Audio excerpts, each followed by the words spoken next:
What's up, tricksters? My name is Charlatan. I've been a Radiant player in every episode since closed beta, and I've successfully coached thousands of Valorant players. Through my coaching, I've noticed that players are making some very simple mistakes on every Valorant map that are losing you a lot of rounds and games. So I'm gonna go through each map and give you one fix or strategy on each side that is going to improve your win rate. Also, I'm going to make this type of video whenever there is a new map rotation, and on my Discord server you can find a ranked playbook where I explain how to properly play every Valorant map in order to have the highest possible win rate in ranked solo queue. But today I'm just gonna teach you a few very important tips and tricks, starting off with the Abyss.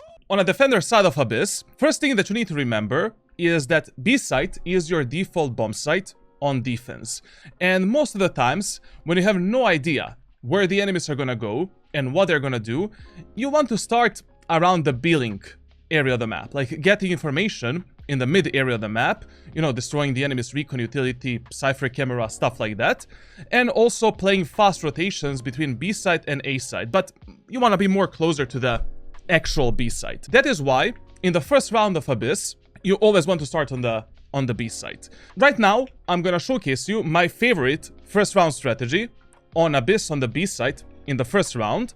I'll do this almost with every agent. The only agent with which I will not do this are the Sentinels. Because with the Sentinels, like, you still want to rely on, you know, some cringe cipher trip wires, like deadlock sound sensors and stuff like that. But if you're playing some duelist, controller, or initiator, in the first round, you don't need that much utility for the retake of A site, and your signature ability is most of the time more than enough. This is the only map on which I would do something that I call Ghost Shorty strategy. You start the round on the B site, you drop the Shorty at the back side right here, and you buy the Ghost as well. So basically you start on this off angle right here, and you hide yourself from the Sova drone, flashes, enemies' recon abilities, and stuff like that. You're trying to surprise one enemy from this ledge, from this position right here, but you're not committing too much to the fight. Essentially, you're just jiggle peeking. After, you know, Sova uses the drone or after they use the flashes, you're trying to go for 1, 2, 3 love taps, maybe getting a kill, getting the first pick for your team. Then you're dropping down from this ledge with your knife out, like this, and going at the backside. Now from the backside, you can maybe jump spot the enemies, re-peek them, go for some love taps again, but don't commit too much to the fights. The main point of this strategy is to potentially get the first kill from this angle, and then pick up the Shorty to F up the enemies that are pushing you at the backside. Because enemies that are pushing you at the backside, here or here, they're not gonna expect you with a Shorty behind this cover. And when the enemies are close, pop out, kill one enemy, and then, depending what type of agent you're playing, depends what's your next step. I mean, if you have the Jet with the dash ability, you can peek the enemies, escape towards this position, voila.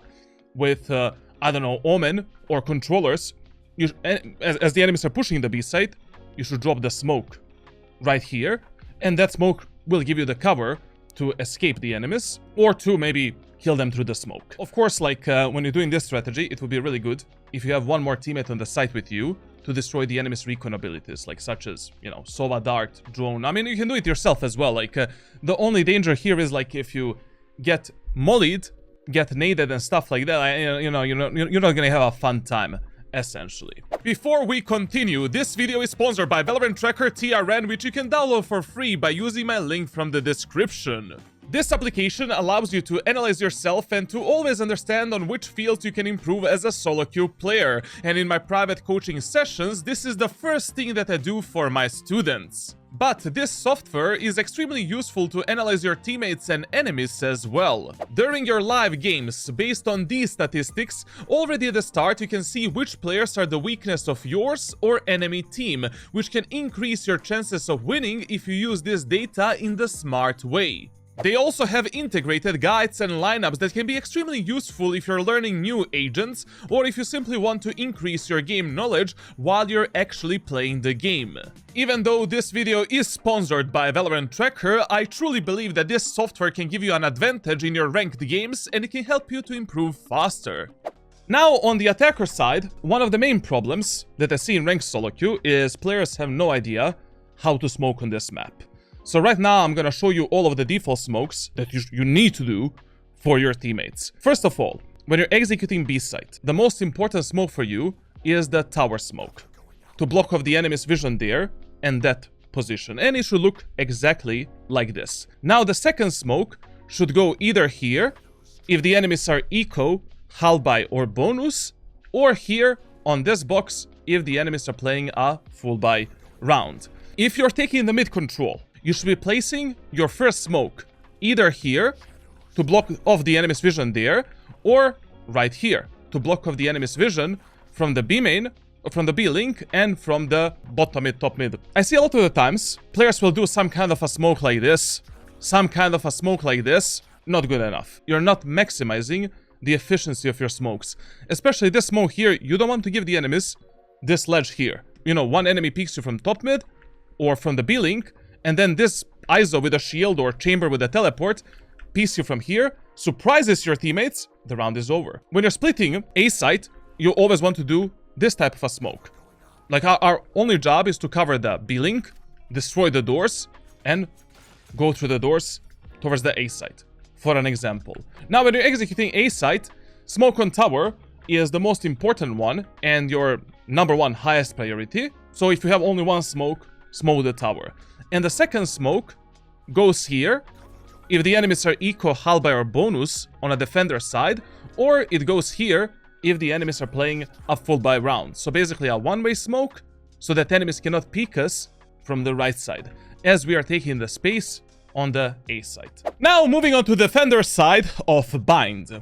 On a defender side of bind, you really want to abuse the close range weapons when you don't have economy for better weapons. And generally, on this map, like, you can literally carry the whole defender side just with these weapons, especially in low elo and medium elo lobbies. Now, I'm gonna showcase you one trick that you should be using with the close range weapons to bait the enemies and to take easier kills. A lot of the players, when they're playing shotguns, what they do, they simply get stuck in some kind of a corner like this, and then they wait for the enemies to come. But the problem with this is if you don't have a teammate that is baiting for you or destroying the enemy's utility, you might get completely destroyed. Like, enemies might peek you at the right timing when you're looking at the minimap, kill you. Enemies might surprise you with double swing, with flash, boombot, etc, etc. And essentially, this is not gonna work. So whenever you're playing, close range weapons on any map in Valorant, if you're playing that area of the map alone, guarding it alone, you want first to bait the enemies with a classic pistol and to get the information for yourself. Especially if the round is an eco round for you. If I'm guarding the window, I'll be jiggle picking this angle and going only for one bullet. One love tap. Trying to headshot one enemy, and that's it. Or, if enemies are using Skydog, Raise Boombot, we destroy that Boombot, and then we pull out the judge and wait for the enemies. But not statically, we're jiggling in and out, and waiting for the right moment of time to stomp the enemies in that choke point. And no matter how that area of the map looks like, this is the mental advantage that you should get over the enemies. Like, let's say in the lamps, you want to kill the enemies here. First, you should be jump spotting the enemies in A short to get the information for your team. How many enemies are there? What are they doing? Is anyone pushing A? Then, with a classic pistol, you can bait the enemies here, destroy the Sky Cabbages, Sky Dog, and the enemy Raze, Jet, or whoever is gonna have more confidence to push you. Because they're gonna think, this guy only plays classic pistol, but instead of the classic, you pick up the shorty from the ground, you pull out the Bucky that you bought for that round, or the judge. So, Valorant is, as much as it is a mechanical game and game of game knowledge and numbers and stuff like that, it's also a mental game. Like, you always want to make the enemies think in one direction while you're abusing something against them. Now, on the attacker side of bind, this is maybe the most simple and easiest strategy that you can execute in ranked solo queue in any elo. This strategy you want to do like whenever enemies on defender side are eco, Halby, bonus, like they have Pakis, judges, shotguns that they can abuse in the window, A-short, and showers. And also, you can try to execute this strategy when you have no idea what to do next. What am I talking about is obviously a 5-man push through the B long. 5-man push through the B long is the safest and easiest execute on bind, where your silver teammates, gold teammates, platinum teammates, they cannot make that many mistakes. As long as we clear this area of the map properly, we can take this area of the map safely. We're probably not gonna die from shotguns. And then, when we are executing the site, we just put one smoke for the window, one smoke for the CT, and we are fighting for the elbow and the bomb site control. Yes, enemies can be in the window. They can drop from the window at any moment of time. But this strategy is not something that you should use like 24/7. Just to mix it up a bit, and it is pretty safe, especially against the enemies that are playing like an eco round. Now, another reason why this strategy is good on bind is because this is the only area of the map on bind where you're never stuck. Even if the enemies stop your push, delay you, you always have the teleporter to reset the round and to regain the map control and to do something else. And that is why I said you can turn this strategy into another strategy in ranked solo queue. Like, for example, let's say you did a 5-man push through B long 2 rounds in a row. No matter if it worked or it didn't, in the 3rd round, what we can do is do a 4-man push through the B long, fake the B execute, while one of our teammates is guarding in the showers and taking the showers control slowly on contact. Basically, this Cypher can, go here, listen to the rotation, go here, and when enemies start rotating, we simply use the TP, and probably you will be fighting 1, maximum 2 enemies on the A site, while the rest of the enemy team is gonna be far away from us on the B site. Okay, now we are on a defender side of Fracture. The most important area of the map that you want to always control on Fracture in every single round is the A main area of the map. We can do the smokes right here. Raze can do the nade to deny the early peek and push the enemies back. Teho can use the guided salvo. Breach stun, aftershock, push the enemies. The worst thing you can do on Fracture is playing A site fully passively, giving enemies all of this A main control, and then enemies can go through the sands. They take the sands control, they kill your teammate, you're cooked on the site. Now, on the attacker side of Fracture, players have one huge misconception in ranked solo queue. They think that this is a B main area of the map. But in reality, this is not a B main area of the map. But the real B main area of the map is the arcade area of the map. When you're doing the 5-man executes or 4-man executes, in the early rounds on Fracture, most of your teammates, basically 4 to 5, should be going through arcade. Taking the B-side control through the arcade is 10 times easier rather than taking B-side control only through the B main area of the map, or with one teammate that is lurking through the arcade. Essentially, when you take the arcade control, we can take the tower, we can split the enemies from 2 different choke points, do 2 smokes here, and leave one of our teammates to lurk through the B main area of the map and to take this control as well later. With this strategy, you will have much higher chances of taking the B site successfully and planting the spike. Now we are on a defender side of Haven. I see this enormous amount of time in my coaching sessions. If you're playing on the A site alone, or your teammates are playing on the A site alone, that teammate cannot start on A tower at the back of the A site or here. The starting position of a player that is playing A site alone always needs to be right here. You don't need to fight the enemies. You don't need to commit to the fights. You can simply jiggle peek this angle, go for a few love taps, spam the enemies through the smoke, destroy the enemy's recon utility, bait some utility from the enemies. But the worst thing you can do on Haven is playing fully passively on the site. Enemies walk up through this area of the map because they know that you're a passive potato.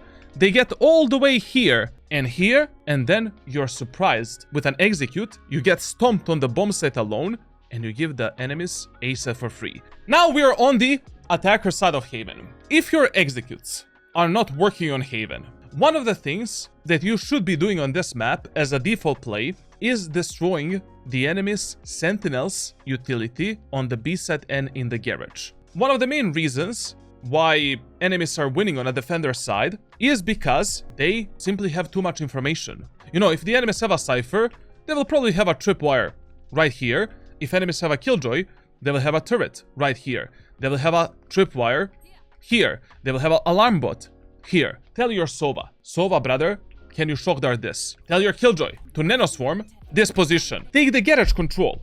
Smoke this. Destroy the Killjoy turret. Reset the round. By doing this every round, you will have much higher chances of having a successful execute. Now we are on a defender side of Lotus. The most important tip and strategy on Lotus is that on this map, you cannot play super passively on A site or C site. Every single round, you should be fighting either for the full A main control or for the full C long control. Like basically, if you leave the enemies all of this for free, they can just stomp you on the bomb sites. The only round when you should not be fighting aggressively for main controls is the first round. And of course, if you're playing some eco halberd rounds, like depending on your economy. On C-Long, you don't need to invest that much. You can simply tell your controller, brother, can you give me a one-way smoke here? And then we can try to play around that one-way and stop and deny the enemy's push. Depending, you know, maybe if you have a Gecko, Gecko can hold here the pop flash. If the enemies are pushing in, we kill them, we separate them. Muy bien. Now, on the attacker side of Lotus, I'll just give you one really good strategy for the first 4 rounds of the attacker side. The best idea is pushing the C site together S5 3 rounds in a row, and then in the 4th round, faking C, going A. Or faking A, going C again. Why? C site is the area of the map that is least defended in the first 3 to 4 rounds. Essentially, players usually put only a Sentinel on C, but the problem with C site is like, no matter how good of a setup that Sentinel has, he simply cannot defend the C site alone. Like, your team composition needs to be mega bad for that Sentinel to take any kills. And another reason is most of the teams will put 3 players in the first round on A. They will be fighting for the aim and control. There's no reason to listen for that. Just go C in the first round. 5-man, fast, execute. And for the rest, you know, for the 2nd and 3rd round as well, go C again. That is much more unpredictable pattern of pushing. No one is gonna be expecting you pushing C set 3 rounds in a row. And then in the 4th round, they will probably start stacking the C set a bit more. And then we can do some kind of a fake, and that fake has much higher chances of working out. Now, we're on the defender side of Pearl. On Pearl, remember that this is a fast rotation map. And essentially, you don't give a crap about the B site and A site control that much. That doesn't mean that you should be selling the A site and B site control for free, but what this means is that you value the connector, B-Link, and art control over the A site and over the B site. When the enemies take B-Link, art, and connector control, you're gonna have a really bad time on this map. So most of the times on this map, when you have no idea where the enemies are gonna go next, what are they gonna do, start somewhere on mid. If your teammates are consistently getting stomped here, you will lose that match 100%. Now on the attacker side of Pearl, I'm just gonna share with you 2 very important tips. Tip number 1, if you have Astra in the team, if you have Jet, if your teammates are dying while they're crossing the B main area of the map, please give them the smoke right here, temporary smoke. Even if you're playing Brimstone, Omen, Clove, do this smoke. It is mega stupid taking the B long area of the map and pushing the B site without this smoke.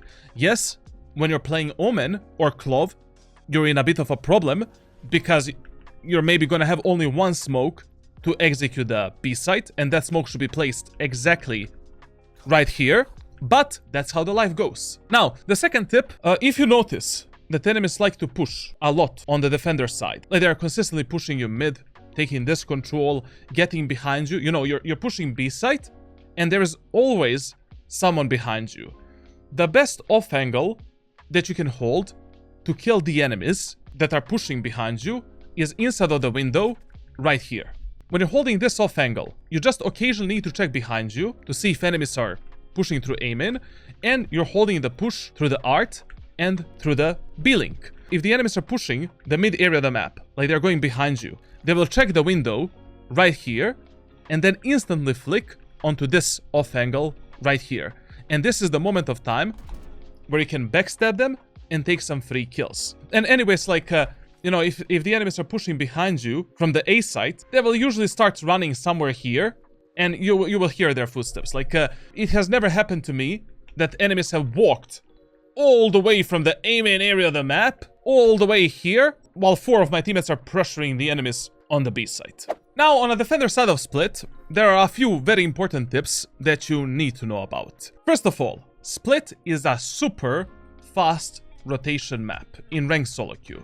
If you're playing in the lobbies below Immortal, rotate on the first contact, especially in the first 4 rounds, and especially in the first round. I mean, this is a general rule that you should follow on every single map in Valorant on a defender side. Second mistake that players do on Split is once again playing way too passively.